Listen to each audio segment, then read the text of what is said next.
ನಮಸ್ಕಾರ. ಉಜ್ಜಯಿನಿಯಲ್ಲಿರುವ ವಿಕ್ರಮಾದಿತ್ಯನ ಭಕ್ತಿಸ್ ಅಂದರೆ ವಿಕ್ರಮಾದಿತ್ಯನ ಸಿಂಹಾಸನದ ಹತ್ರ ನಾವಿವತ್ತಿದ್ದೀವಿ. ನನ್ನ ಹಿಂದೆ ನೀವು ನೋಡ್ತಾ ಇರ್ಬೋದು ಅವಂತಿಕಾಪುರಿಯ ರಾಜ, ರಾಜಾದಿರಾಜ, ರಾಜರೆಲ್ಲರಿಗೂ ಮೊದಲನೆಯ ರಾಜ, ವಿಕ್ರಮ ಬೇತಾಳ ಕಥೆಯಲ್ಲಿ ಬರುವ ರಾಜ, ಪೈಶಾಚಿಕ ಭಾಷೆಯಲ್ಲಿ ರಚಿತವಾಗಿರುವಂತಹ ಕಥಾಸರಿತ್ ಸಾಗರದಲ್ಲಿ ಬರುವ ರಾಜ ಶ್ರೀ ವಿಕ್ರಮಾದಿತ್ಯನ ಸಿಂಹಾಸನದ ಹತ್ರ ನಾವಿದ್ದೀವಿ ಇವತ್ತು. ಈ ಜಾಗದ ಸ್ಪೆಷಾಲಿಟಿ ಏನಂದರೆ ಇಲ್ಲಿ ಆ ವಿಕ್ರಮಾದಿತ್ಯ ಕುಳಿತಿರ್ತಕ್ಕಂತಹ 32 ಸಾಲಬಂಜಿಕೆಯರಿಂದ ರಚಿತವಾಗಿದ್ದಂತಹ ದೊಡ್ಡ ಸಿಂಹಾಸನ ಇಲ್ಲಿ ಈ ಮಣ್ಣಿನ ಪ್ರದೇಶದೊಳಗೆ ಸಿಕ್ಕಿದೆ. ಅದರ ಅವಶೇಷಗಳನ್ನೆಲ್ಲ ನೀವು ನೋಡಬಹುದು. ವಿಕ್ರಮಾದಿತ್ಯನ ಆಸ್ಥಾನದಲ್ಲಿದ್ದಂತಹ ಪ್ರಸಿದ್ಧ ವಿದ್ವಾಂಸರುಗಳು 9 ಜನ.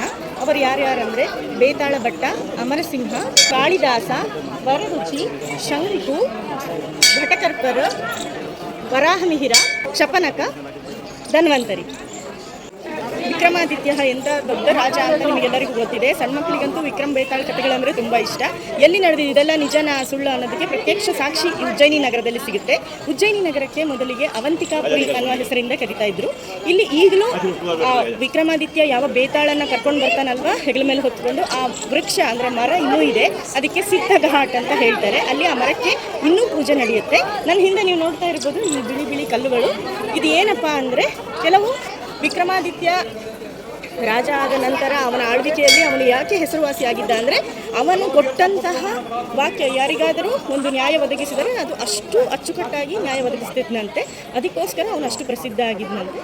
ಒಂದು ಸಲ ಅವನ ಕಾಲ ಎಲ್ಲ ಮುಗಿದ ಮೇಲೆ ಈ ರಾಜ್ಯದಲ್ಲಿ ಕೆಲವು ಮಕ್ಕಳು ಆಟ ಆಡ್ತಾ ಇರಬೇಕಾದ್ರೆ ಅವರು ಹೀಗೆ ನಾವು ರಾಜ ಮಂತ್ರಿ ಈ ಥರ ಆಟ ಆಡೋಣ ಅಂತ ಹೇಳಿದಾಗ ಒಬ್ಬ ಹುಡುಗ ಒಂದು ದಿಬ್ಬದ ಮೇಲೆ ಕೂತ್ಕೊಂಡು ನಾನು ರಾಜ, ನನ್ನ ಹತ್ರ ನೀವು ನ್ಯಾಯ ಕೇಳಕ್ಕೆ ಬನ್ನಿ ಅಂತ ಕೇಳ್ಕೊತಾ ಇರ್ತಾನಂತೆ. ಅವನು ಆ ದಿಬ್ಬದ ಹತ್ತಿದ ತಕ್ಷಣ ಅವನ ಪೂರ ಒಂದು ಮಾತಾಡೋ ನಡವಳಿಕೆ ಎಲ್ಲ ಚೇಂಜ್ ಆಗ್ತಾ ಇರುತ್ತಂತೆ. ಯಾಕಪ್ಪ ಅಂತ ನೋಡಿದಾಗ ಅವ್ರನ್ನವರೆಲ್ಲ ಸೇರಿ ಆ ದಿಬ್ಬದ ಕೆಳಗೆ ಏನಿದೆ ಅಂತ ನೋಡಿದಾಗ ವಿಕ್ರಮಾದಿತ್ಯ ಆಳಬೇಕಾದಾಗ ಇದ್ದಿದ್ದ ಅವನ ಸಿಂಹಾಸನದ ತುಣುಕುಗಳು ಮಣ್ಣಿನ ಅಡಿಯಲ್ಲಿ ಸಿಗುತ್ತದಂತೆ. ಅದೇ ಅವಶೇಷಗಳನ್ನು ಇಲ್ಲಿ ಇಟ್ಟಿದ್ದಾರೆ.